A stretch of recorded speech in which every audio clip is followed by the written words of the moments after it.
கங்குவா தள்ளி போயிடுச்சு, எல்லாருக்கும் தெரியும். வேட்டையனுடன் மோதவே முடியாது, மோத மாட்டோம். சூர்யா வந்து மெய்யழகன் அந்த ஆடியோ லான்ச்சில் வந்து டிக்ளேர் பண்ணிட்டாரு. காரணம் என்னன்னா 2.5 வருஷம் உழைப்பு, கிட்டத்தட்ட 350-400 கோடி ரூபாய் செலவு.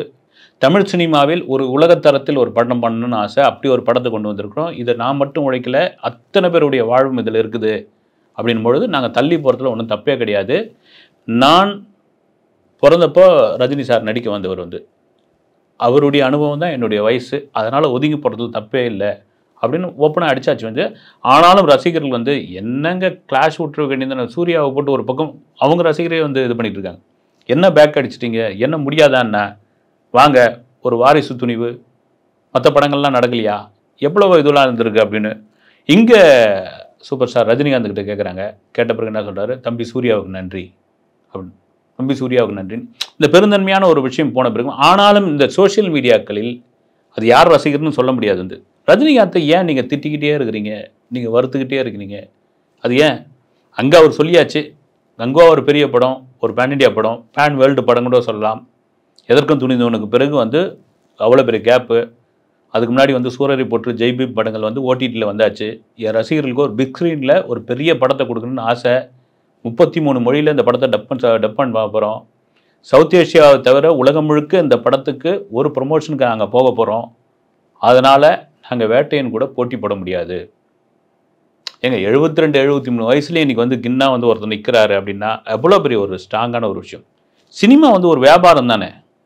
ஒரு பக்கம் அது சூதாட்டமாக இருந்தாலும் இன்னொரு பக்கம் வியாபாரம் தான், அதுவும் பெரிய வியாபாரம். ரஜினி, விஜய், அஜித், சூர்யா கூட அந்த லிஸ்ட்டில் சேர்த்துக்கலாம். இவங்களுக்கு மாதிரியான ஸ்டார் வேல்யூ உள்ள நடிகர்கள் வரும்பொழுது அந்த வியாபாரம் பெரிய வியாபாரமாக மாறுது. அதை வாங்குறவங்களுடைய பாடு, தியேட்டரில் வந்து ரிலீஸ் பண்ணுறவங்க ஒரே ஒரு ஷோ தான் இப்போலாம் வந்து, ஒரு ஷோவில் தான் ஒரு படத்தினுடைய தலையெழுத்தே வந்து நிர்ணயம் பண்ணிடும். அந்த ஃபஸ்ட் ஷோ தான். அங்கேருந்து உட்காந்து அடிக்கிறான்ல, மச்சான் காலிடா அப்படின்ற ஒரு விஷயம், மச்சான் சூப்பர் டூப்பர் ஹிட்டடா, மச்சான் சுமார்ரா, இவ்வளோதான். இதுதான் இதுக்குள்ளே இந்த இடத்துல வேட்டையன் கூட நாங்கள் போட்டி போட முடியாது, வேணாம், நாங்கள் வந்து விலகி போயிடுறோம் அப்படின்ட்டு அது சூர்யாவுடைய பெருந்தன்மை. அதை தாண்டி அவ்வளோ பேருடைய உழைப்பு, அவ்வளோ பேருடைய அவ்வளோ பட்ஜெட்டில் அந்த பணத்தை வந்து கொட்டி வச்சுருக்காங்க. ஓகே, நீங்கள் தொடர்ச்சியாக அந்த ரஜினியை ஏன் விமர்சனம் பண்ணிக்கிட்டே இருக்கிறீங்க? ஏங்க அக்டோபர் 10 என்ன சூர்யாவுக்காக லாக் பண்ண இடமாண்ணா? இந்த இடம் தேவைப்படுது. அது ஒரு ஆயுத பூஜைக்கான ஒரு லீவு, தொடர்ச்சியாக ஒரு 4 நாள் லீவு வருதுன்னு போது வேறு ரிலீஸ் டேட் கிடையாது. பெரிய ஹீரோக்களுடைய படங்கள் ஒரு லீவு நாளை தான் பயன்படுத்தி கொள்ள முடியும் வந்து. அந்த இடத்துல வந்து அங்கே லாக் பண்ணுறாங்க. ஏன்னா வேட்டையன் ரஜினிகாந்துக்கு மட்டுமல்ல, லைக்காவுக்கு மிக மிக முக்கியமான படம். லைக்காவுக்கு மிக முக்கியமான படம். ஏற்கனவே அவங்க எடுத்த விடாமுயற்சின்னு ஒரு படம் என்ன ஆச்சுன்னே தெரியல, அப்படி ஒரு பக்கம் இருக்குது. நீங்கள் தொடர்ச்சியாக ரஜினிகாந்தை விமர்சனம் பண்ணிட்டு யார் என்ன ஏதுன்னு, அவருடைய வரலாறு என்ன, அவருடைய இது என்ன, எதுவுமே தெரியாமல் கண்டமேனிக்கு நீங்கள் வந்து விமர்சனம் பண்ணுறது அது நல்லாவே இல்லை. அதுக்கு ஒரே ஒரு சம்பவம் மட்டும் நான் சொல்கிறேன். இங்கே ரஜினிகாந்த் வந்து சுயநலம் இல்லாதவர், அவர் கொஞ்சம் கூட ஈவு இறக்கம் இல்லையா, இது பண்ணலையா, அது பண்ணலையானா, வேட்டையன் ரிலீஸுக்கு ரஜினி மட்டும்தான காரணம் வந்து. ஏங்க அதை தயாரிச்சிருக்கிற தயாரிப்பாளர், தயாரிப்பு நிறுவனத்துக்கு அது வரும் இல்லைங்களா? ஏங்க முத்து படம் நடிக்கிறாரு, 95வது வருஷம். ரியலாகவே ரஜினிகாந்துக்கு என்னென்னா, போதும் நடித்தது ரைட்டு, நம்ம சாமியாரா போயிடலாம் ஒரு முடிவு வர. எத்தனை முறையாக அந்த கதையை சொல்லுவார், சாமியாரா போயிடுவார், திரும்ப வருவார், சாமியாரா போய்டு. எங்க ஒவ்வொரு வாட்டியும் அவர் முடிவு பண்ணி வெளியே போகிற ஆள் தாங்க. இயற்கையும் இறைவனும் ஒருத்தனை இப்படி தான் உருவாக்கணும்னு நினச்சா தடுக்கவே முடியாது. ரஜினிகாந்த் ஒரு கட்டத்தில் வந்து இதுவாகிடுது. நீங்கள் ஸ்ரீதேவியோட ஒரு பழைய இன்டர்வியூ ஒன்று நான் பார்த்தேன். நான் பிரகாஷை வந்து நீங்களும் கோட்டீஸ்வரர் ஆகலாம் அந்த நிகழ்ச்சி ஒன்று இது பண்ணுவார். அதில் வந்து ஸ்ரீதேவி கிட்ட கேட்பார் வந்து 3 முடிச்சு படத்த சமயத்தில் எப்படி இருந்தது அப்படின்னு. இல்லை, கமல் அவர்கள் வந்து ஆல்ரெடி அவர் வந்து பிரபலமான ஸ்டாரு, நானும் புதுசு, ரஜினியும் புதுசு. கமலுக்கு அப்போ சம்பளம் வந்து 30,000, எனக்கு 5,000, ரஜினிக்கு 2,000. அப்போ ரஜினி அவர்கள்னு வாங்க வந்து என்கிட்ட கேட்பார், அவர் சம்பளத்தை நான் எப்போ வாங்குவேன் அப்படின்னு கேட்பார் வந்து. இதுதாங்க ரஜினி வந்து. அந்த சம்பளத்தை ஒரு மலைப்பாக ஒரு 2,000 வாங்கியிருந்த ஒரு நபருக்கு ஒரு 30,000 சம்பளத்தை பிடிக்கிறதுக்கு நமக்கு எவ்வளோ நாள் ஆகும் அப்படின்னு இன்றைக்கி கோடிகளில் அனாவசியமாக இன்றைக்கும் பார்த்தீங்கன்னா ஓடிக்கிட்டு இருக்காரு வந்து. இப்படி வந்து 90 காலகட்டங்களில் மிகப்பெரிய அளவில் ரஜினியோட கால்ஷீட்டுக்கு தவம் இருக்கிறாங்க வந்து. 90களில் மிகப்பெரிய ஸ்டார் வந்து தவம் இருக்கிறாங்க. முத்து படத்தோட போதும், நான் இமயமலைக்கு போகிறேன், சாமியாரா போகிறேன், படத்தை விட்டுடுறேன் நான் அப்படின்னு முடிவு பண்ணுறாரு. முடிவு பண்ணும் பொழுது அவருக்காக ஒன்று தோணுது. என்னென்னா, ரஜினியிடம் யார் வந்து ஒரு உதவின்னு ஒருத்தர் கேட்குறாங்களோ, அது பணமாக இல்லைன்னா கூட சரி, வேறு விதமான ஒரு உதவியாக அந்த உதவியை உடனே செய்யக்கூடிய ஒரு நபர் தாங்க. அப்போ வந்து அவர் காதுக்கு சில விஷயங்கள்லாம் வந்து சேருது வந்து, இவங்கெல்லாம் நலிவுற்றிருக்காங்க, இவங்களுக்கெல்லாம் வந்து பொருளாதார ரீதியாக ஒரு ஸ்ட்ரகிள் இருக்குது அப்படின்போது, ஓகே நம்ம படம் பண்ணி கொடுத்தா என்ன அப்படி முடிவு பண்ணுறாரு. ஒரு லிஸ்ட்டு போடுங்கன்றாரு. லிஸ்ட்டு எங்கேருந்து தொடங்குது? அபூர்வ ராகங்களில் இவரை அறிமுகப்படுத்திய நிறுவனம் தான் கலா கேந்திரா. அந்த நிறுவனத்தில் கோவிந்தராஜ், முத்துன்னு நினைக்கிறேன், ரெண்டு ப்ரொடியூசர்ஸ் வந்து தீர்க்க சுமங்கலின்னு ஒரு படத்தோட அவங்க அப்படியே படம் எடுக்கிறதே விட்டுறாங்க. ஒரு லாஸ் ஆகிடுச்சு. தன்னை அப்படியே வந்து கதவை திறந்துக்கிட்டு வந்து இது பைரவி வீடு தானா அப்படின்னு அந்த கேட்க வச்ச அந்த பட நிறுவனம் தனக்கு முதல்ல பொட்டு வச்சவங்க அவங்க தான். அவங்க 2 பேரும் லிஸ்ட்டில் சேருங்கன்றார். சேர்த்து முடிச்சாச்சு வந்து. அப்புறம் அவருடைய நண்பர் நாகராஜ ராஜா, ரஜினி கூடயே இருப்பார், அவர் பேரை சேருங்கன்றார். சேர்த்தாச்சு. அடுத்து யார் அப்படின்னா ரஜினி, வி.கே. ராமசாமி. வி.கே. ராமசாமி பழம்பெரும் நடிகர். 2 பேர் காம்பினேஷன் பல படங்கள் உண்டு. குறிப்பாக வேலைக்காரன் ஒரு படம் வந்து இவர் தாத்தாவும் அவர் பேரனாவும் நடிச்சிருப்பார். நீ என் தாத்தா இல்லை, நீ என் தாத்தா இல்லை, என் தாத்தா இல்லை அப்படின்னு காமெடி பண்ணியிருப்பார் வந்து. ராஸ்கோலு நான் தாண்டா உன் தாத்தா, நான் தாண்டா உன் தாத்தா அப்படின்னு. வி.கே. ராமசாமி மாதிரியான ஒரு இன்றைக்கெல்லாம் ஸ்டாண்டப் காமெடி பண்ணுறாங்க இல்லைங்களா, அது மாதிரி நின்னபடியே வெறும் முக அசைவில் மட்டும் ஒரு நடிப்பை வெளிப்படுத்த முடியும்னா அது ரங்காராவுக்கு பிறகு வி.கே. ராமசாமி சொல்லலாம். அவர் என்னன்னா தொடர்ச்சியாக படம் எடுத்து அவர் ஒரு லாஸ்ட்டில் இருக்கார். அவர் ரஜினியை பார்க்கும்போதெல்லாம் கேட்குறாரு, ரஜினி இப்படி தான் பேசுவார், எனக்கு ஒரு கால் ஷீட் கூடம்பா, உன்னை வச்சு படம் எடுக்கணும் அப்படின்னு. ரஜினியோடைய கால் ஷீட் வந்து பொன் முட்டையிடும் வாத்துன்னு மேபி அவருக்கு தெரிஞ்சிருக்க, தெரியலையோ தெரியல. அப்போ வி.கே.ஆர் சாரியும் அதில் உள்ளே சேருங்கன்றார் வந்து. உள்ளே சேர்ந்தாச்சு. இன்னொரு முக்கியமான நபர் யாருன்னா, மன்னன் படத்தில் அம்மா என்று அழைக்காத அப்படின்னு அந்த சாங் இருக்கு இல்லைங்களா, பண்டரிபாய். அந்த சாங்கோடைய வெற்றிக்கு இளையராஜாவும் கவிஞர் வாலியும் காரணமாக இருந்தாலும் அதில் நடித்த பண்டரிபாய் இந்த ஒரு கையை வச்சுக்கிட்டு நடிச்சிருப்பாங்க அம்மாவா.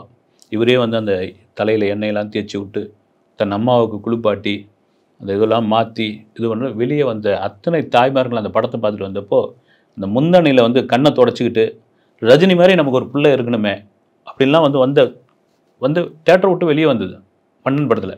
அந்த மன்னன் படம் ஓடிக்கிட்டு இருக்கும்பொழுது ஒரு விபத்தில் சிக்கி பண்டரிபாயோட ஒரு கை போயிடுது.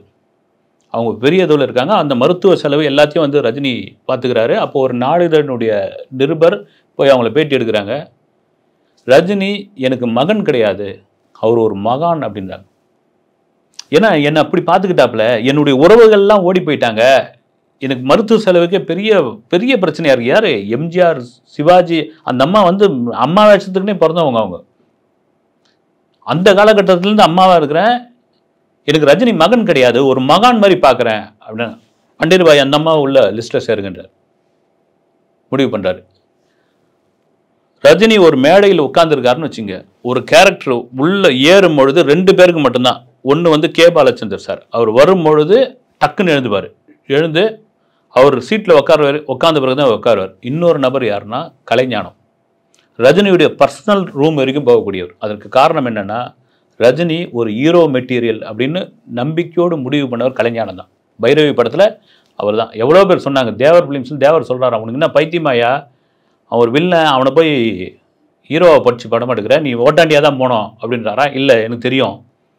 தன்னை நம்பின ஒரு நபர் வந்து பைரவியில் இந்த பாம்பு அப்படி கையில் பிடிச்சின்னு ஒரு இது ஸ்டில் இருக்கும் பாருங்கள், அது எவர் கிரீன் வந்து ரஜினி அப்படி வாயை இது பண்ணிக்கிட்டு அப்படி வந்து கலைஞானம் அவர்கள் மேடையில் வந்தால் டக்குன்னு எழுந்து ஒரு வணக்கம் சொல்லிவிட்டு அவர் போய் உட்கார்ற வரைக்கும் இவர் உட்கார மாட்டார். அப்போ கலைஞானம் ஒரு பொருளாதார ரீதியாக கொஞ்சம் சுணக்கத்தில் இருக்கார் அப்படின்னோடனே அவர் லிஸ்ட்டில் சேர்க்க சொல்கிறார். அப்புறம் டைரக்டர் ஸ்ரீதர் ட்ரெண்ட் செட்டர், அவர்கிட்ட போய் ரஜினியை போய் கேட்கும்போது அவர் மறுத்துடுறாரு. இது தான் மளிகை சாமான் லிஸ்ட்டு மாதிரி போடும்போது அவர் கொஞ்சம் வித்தியாசமான ஆள், இல்லை வேணாம் ரஜினின்றார். அந்த படத்தில் ஏதாவது வசனம் எழுதுகிற வேலை இருந்தால் எனக்கு கொடுங்கன்றார். ஏன்னா அவருக்கு வந்து ஒரு பக்கவாத ஏற்பட்டு படுக்கையாக இருக்கிறார். இவர் உதவி பண்ணுன்ட்டு அந்த லிஸ்ட்டில் கேட்குறாரு. வேணான்னு ஒரு முடிவு பண்ணிடுறாரு, வேணான்றாரு. அப்போ இவருடைய நண்பர் ஒருத்தரை சேர்த்துக்கிறார் அதில் ரஜினி. இன்னொரு முக்கியமான ஒருத்தர் தான். இங்கே தான் நம்ம வந்து ரஜினியோடைய அந்த குணத்தை பார்க்கணும். இவர் ஏங்க அங்கே சேர்க்குறாரு, இவர் ஏன் அப்படின்ட்டு என்னன்றாரு, சத்யா ஸ்டுடியோ மேனேஜர் பத்மநாபம் எப்படி இருக்கார் அப்படின்னு கேட்குறாரு. எல்லாருக்கும் ஒரு பெரிய ஆச்சரியமாயிடுது. சத்யா ஸ்டுடியோ பத்மநாபன் தான் அவருக்கு பேரே வந்து. காரணம் என்னென்னா எம்ஜிஆர் நாடக கம்பெனியிலிருந்து அவரை பின்தொற்று ஒருத்தர் வரார். ஒருத்தர் சில பேர் பார்த்தீங்கன்னா ஒரு ஃப்ரெண்ட்ஷிப்பு அல்லது அதை தாண்டி ஒருத்தர் பிடிச்சி போச்சுன்னா அவங்க கூடவே ட்ராவல் பண்ணிக்கிட்டே இருப்பாங்க. அப்படி ஒருத்தர் பத்மநாபன் வராரு. எம்ஜிஆருடைய நிழலில் எம்ஜிஆருடைய உதவியில் எவ்வளோ பேர் என்னென்னோ வாங்கின்னு போகிறாங்க. ஆனால் பத்மநாபன் கடைசி வரைக்கும் அவர்கிட்ட கை நீட்ட மாட்டேன்றார். உங்களுடைய நிழல்லே நான் வாழ்ந்துட்டு போகிறேன்றார். அவர் வந்து கடைசி வரைக்கும் எம்ஜிஆர் கிட்ட உதவியே கேட்க மாட்டேன்றாரு. சத்யா ஸ்டுடியோடைய மேனேஜராக அவர் வந்து மேலாளராக அவர் தான் எல்லாத்தையும் பார்த்துக்கிறாரு. வந்து அவர் அனுமதி இல்லாமல் சத்யா ஸ்டுடியோக்குள்ளே நீங்கள் உள்ளே போகவே முடியாது. ரஜினி ஏன்னா சத்யா மூவிஸில் நிறைய படம் பண்ணியிருக்காரு. பாட்ஷா கூட அவங்க படம் தான். அப்போ அவருக்கு தோணுது, எங்கள் பத்மநாப ஃபேமிலி என்ன ஆச்சு விசாரிக்கின்றார். உடனே ஆளை விட்டு விசாரிக்கிறாங்க. விசாரித்த பிறகு அவர் இறந்துட்டார். மொத்தம் அவருக்கு 6 பெண்கள், 6 பெண்களும் திருமணம் பண்ணாமல் இருக்குதுன்னு அவரும் ஒரு பார்ட்னராக சேருகின்றார். எப்படியாப்பட்ட ஒரு குணம் பாருங்க. வந்து பார்ட்னராக சேருகின்றார். சேர்த்து முடித்த உடனே 96வது வருஷம் அருணாச்சலம் சினி கம்பைன்ஸ் அப்படின்னு பேனர் வைக்கிறாங்க. படம் வந்து அருணாச்சலம் 10 பைசா எனக்கு வந்து சம்பளமாக வேணான்னு முடிவு பண்ணுறாரு. அந்த வருஷம்தான் உள்ளத்தை அளித்தா சக்க போட்டுக்கிட்டு இருந்தது அழகிய லைலா. இந்த சாங் எங்கே பார்த்தாலும் பட்டையை கிளப்பிக்கிட்டு இருக்கு. அவர் என்ன பண்ணுறார், டைரக்டராக சுந்தர்சியை டிக் பண்ணுறார். சுந்தர்சியை டிக் பண்ணுறாரு. படத்துக்கு பேர் அருணாச்சலம். இவங்கெல்லாம் பார்ட்னரு யார், பண்டரிபாய், கலைஞானம், கலாகேந்திரா, கோவிந்தராஜ், முத்து, வி.கே. ராமசாமி, சத்யா ஸ்டுடியோ பத்மநாபன், அத்தனை பேரையும் கொண்டு வந்து சேர்க்குறாரு. வந்து ஒரு பெரிய லாபம் வந்து அதை பிரித்து கொடுத்தா எப்படியாப்பட்ட ஒரு உபயோகமாக இருக்கும். ரஜினி படம்லாம் வந்து சோல்ட் அவுட்டுங்க. பூஜை போடும்பொழுது ஏரியா வித்துடும் அந்த காலத்தில். இப்போ இருக்கிற இந்த மாதம்லாம் தாண்டி டபுள் மடங்கு, அப்போலாம் வந்து ட்ரிபிள் மடங்கு கூட சொல்லலாம் 90களில். அருணாச்சலம் சினி கம்பைன்ஸ், அருணாச்சலம் படம், சுந்தர்சி இயக்கம். அந்த படத்தினுடைய பூஜை நடக்குது. ஒரு காருக்கு மட்டும் வெயிட் பண்ணிக்கிட்டு இருக்காங்க. அப்போ இந்த மாதிரி வீடியோ கேமராலாம் கிடையாது, ஸ்டில் ஃபோட்டோகிராஃபர் தான் வெயிட் பண்ணி பார்த்துக்கிட்டு இருக்காங்க. அந்த கார் வந்த உடனே அதுலேருந்து இறங்குறாங்க. இறங்கினோன்னு வந்து அத்தனை ஃப்ளாஷும் போய் விழுது. யாரும் இல்லை, ஆச்சி மனோரமா. அவங்களே கொஞ்சம் நேரம் அப்படி தயங்கி வெக்கப்பட்டு கொஞ்சம் நாணி இருக்கும்பொழுது ரஜினி ஓடி போய் அவங்கள அப்படியே பிடிச்சி கூட்டின்னு வர்றாரு. கூட்டின்னு வந்து இப்படி இது வாங்குறாங்க, வணக்கம் சொல்கிறாங்க. எல்லா கேமராவும் அவங்க பக்கம் திரும்புது. அதற்கான காரணம் என்னென்னா, அந்த சமயத்தில் தான் பொது தேர்தல், சட்டமன்ற தேர்தல் நடக்குது. திடீர்னு மறைந்த முன்னாள் முதல்வர் ஜெயலலிதாவிடம் மனோரமாவுக்கு வந்து அழைப்பு வருது. அப்போ சினிமா ஸ்ட்ரைக் நடந்துக்கிட்டு இருக்கு. இவங்க என்னென்னா சினிமா ஸ்ட்ரைக் இருக்குது, ஏதோ சரி கூப்பிட்றாங்க போகலான்னு போகும்போது ஒரு ஸ்கிரிப்ட் ஒன்று கையில் கொடுத்து மேடைக்கு மேடை இதை நீ பேசணுன்றாங்க. அந்த ஸ்கிரிப்டில் என்ன இருக்குதுன்னா, ரஜினியை வாடா போடா என்று திட்டக்கூடிய வாசகங்கள் இருக்குது. மேடைக்கு மேடை திட்டுறாங்க. அதனுடைய பிரதிபலிப்பு என்னன்னு தெரியல. குறிப்பாக அந்த சமயத்தில் சன் டிவி கோலச்சு கொண்டு இருந்தது. அந்த சமயம் இந்த ஸ்பீச்சை போட்டு போட்டு போட்டு போட்டு ஹைலைட், வேறு எந்த சேட்டலைட் சேனலும் கிடையாது. பெரிய பரபரப்பாகி போகிற இடம் பூரா மனோரமாவுக்கு எதிராக வந்து இதுவாகுது. வெளியே வரவே முடியல. ரஜினியை தொடர்பு கொண்டு தெரியாமல் பண்ணிட்டேன் தம்பி, அந்த அம்மா கூப்பிட்டாங்க அதனால் நான் போனேன்னு. இல்லைம்மா அதெல்லாம் ஒன்றும் இல்லை, நான் பெருசாக இது பண்ணல. நீங்கள் என்ன பண்ணுவீங்க, நீங்கள் வெறும் அம்பு ஏதோ எங்கேயோ இருக்கிறாங்க, நான் அதெல்லாம் மனசில் வச்சுக்கல அப்படின்னு சொல்லிட்டு, இது ரஜினி உதட்டளவில் சும்மா சொல்கிறாரு. அவர் உள்ளுக்குள்ளே நிறைய வலி இருக்குது.